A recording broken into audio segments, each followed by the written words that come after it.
They're using fear to control you. And I say this because I was in a cult for 26 years of my life where they did the same exact thing to me.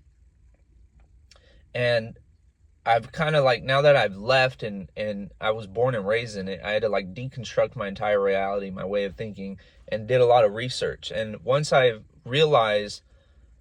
did my research, I realized that this type of control exists everywhere, whether it's organizations, whether it's governments. It can even be in abusive relationships. Now, there's cults and then there's destructive cults. And destructive cults usually use the BITE model of control, which stands for behavior, information, thinking, and environment. And if they can use all four of those, they basically can control you. They control how you think. They can brainwash you. And I know this is true because it happened to me. And I see it in people living their day-to-day lives. They're completely brainwashed. But anyways, the reason I say they're using fear is probably the biggest tool that people in control can get you to act irrationally. And I want to illustrate it this way. Like when you watch a scary or horror movie and it's like the peak of the moment, they're getting chased by somebody or they're like hiding from somebody, and then they do some stupid shit. Like you're like, I can't believe they did that. Well, from an outsider looking in, it looks really stupid because we're not in that situation. But when your fight or flight system is activated, you no longer think rationally. You no longer think judgmentally. You don't judge things, you just do things. And the government and other organizations and people have used fear in the past, and they're using it now to get you to ignore rational thinking. A few examples. Vietnam War, the Red Scare. Communism was spreading and we didn't want it to come here to America. And so now we have to fight this war in Vietnam. Because, okay, what? See how people jumped from one thing to another thing? The logic just isn't there. People shut off their brains. It was all this fear about communism, the spread of communism, that now we're in a war in Vietnam and we initiated the draft. It doesn't make sense looking back, obviously. And that was why the Vietnam War was so frowned upon, because many people couldn't find it justified. But many people did feel that it was justified. And it was less popular among youth. But the thinking was not there. Another example, 9/11. Now, 9/11, when it happened, it was huge fear of terrorism, war on terror. I mean, seeing those explosions and the planes, that probably instilled a lot of people's fear, instilled fear into a lot of people's minds. And what did they do? They signed the Patriot Act like one day later, and you gave up a bunch of liberties, surveillance on everybody, and then now we're entering a war with people that had nothing to do with the terrorist attacks. And this was all happened relatively fast. But had people given pause to thought, if they had thought rationally instead of collapsing under fear, we would start noticing things like, well, all the Al-Qaeda terrorists were trained here in the United States in pilot programs, and supposedly they failed almost all of them, and yet they were able to do these sophisticated maneuvers and fly into the World Trade Center. Okay. Osama bin Laden had connections to the Bush family, and there was missing money from the Pentagon that just magically got blown up by this disappearing plane. A passport that defied being burnt. It just was found in the ground. Other things like that, and there's way too many to mention. But people back then, if we had just given pause to thinking instead of reacting out of fear, we would have been like, well, what's really going on here? So that's why I say fear is one of their biggest tactics. One of the biggest ones today, I believe, in my opinion, is immigration. Now, immigration has been around for a long time. Immigration policy. It's a lot of people are against Trump's immigration policy, and rightfully so. But I want to state what my opinions are.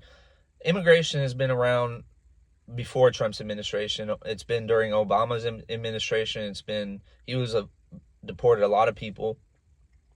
Other countries do it. I believe every country is legally obliged to protect their people and their citizens, and to make sure that they have a proper census to know for taxation purposes, etc. But a lot of what I see on the right is that it's always fear talking points. It's always fear.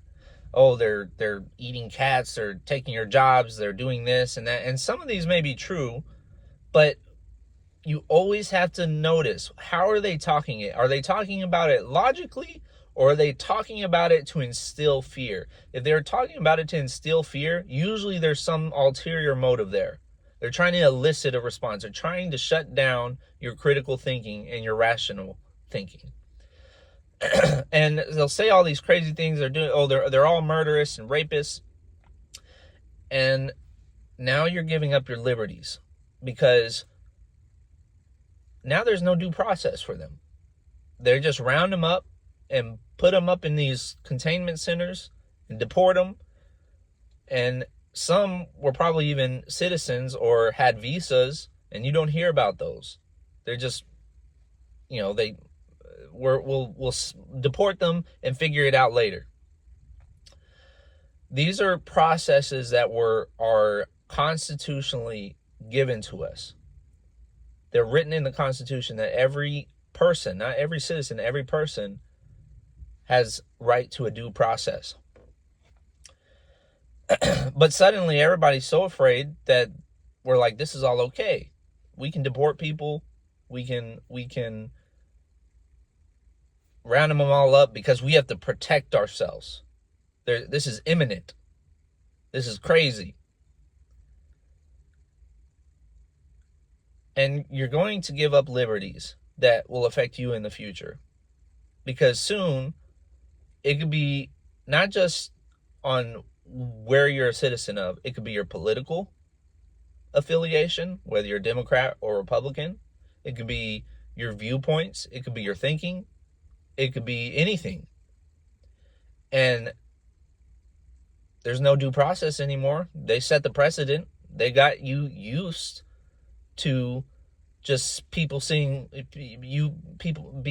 people abducted off the streets. You're used to that.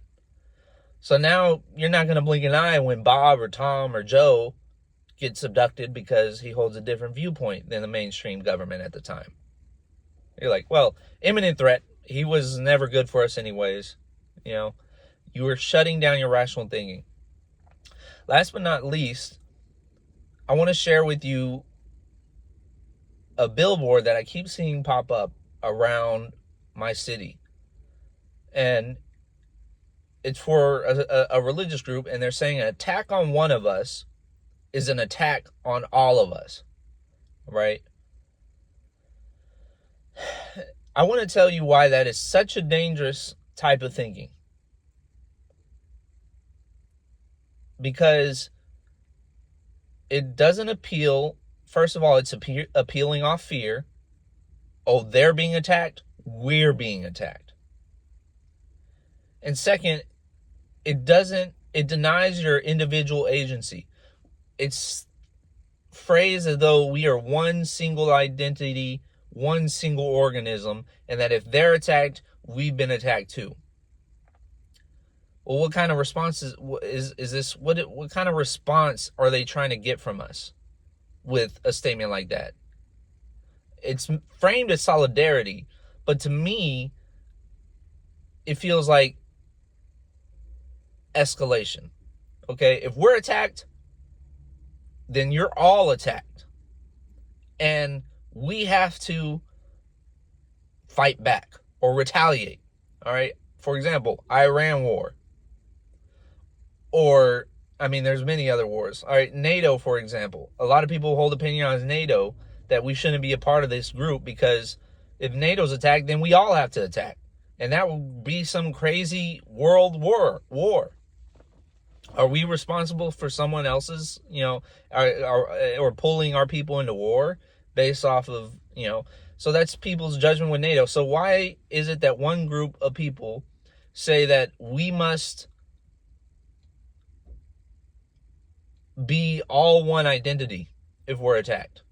That is extremely dangerous thinking and extremely dangerous rhetoric, in my opinion. All right. It doesn't allow judgment on a case by case basis. It wants you to participate in groupthink.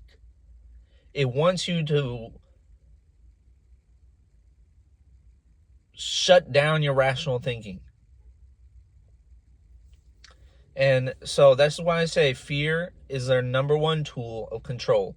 With fear, they can get you to do anything. Anyways, that's my thoughts for today. I would just suggest anybody to do research on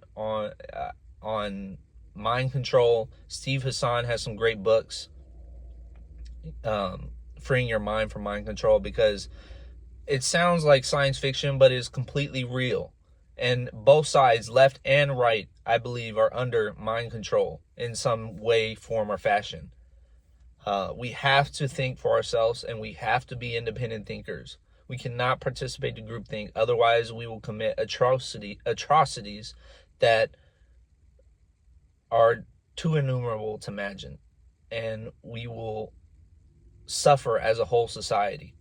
A society is better when people think individually and contribute individually instead of participating in some sort of groupthink. Anyways, have a great morning.